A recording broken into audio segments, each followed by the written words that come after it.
आजच डाउनलोड करा आणि तुमच्या आवडत्या मालिकांचा आनंद लुटा। मी श्रीनिवास दळवे बोलतोय।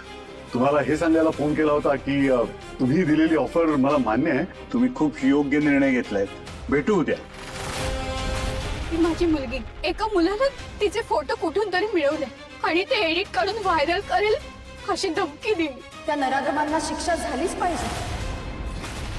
हे बघ, आता त्याच्यासोबत राहून ना मला त्याच्या या सगळ्या विकृतीची सवय झाली।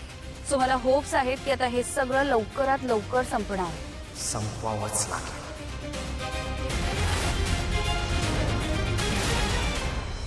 भावना ऐक ना, जर मनात भीती असेल तर चेहऱ्यावर हसू येऊ शकतं नाही, आणि जर चेहऱ्यावर खळखळून हास्य असेल तर मनात भीती राहू शकते का?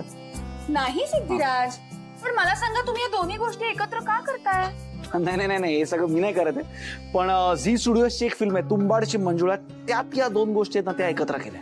आणि तुला माहितीये का की त्यात कोण कोण कलाकार आहेत? म्हणजे जितेंद्र जोशी, मकरंद अनासपुरे, ओम बुतकर, उषा नाडकर्णी, सई तामणकर आणि अजून असे बरेच महान कलाकार। अरे वा, मग हास्य आणि भीती या दोन्ही गोष्टींचा अनोखा संगम बघायला नक्की या नवीन चित्रपटात, म्हणजेच तुंबाडची मंजुळा या चित्रपटात येत्या 5 जून पासून तुमच्या जवळच्या चित्रपटगृहात।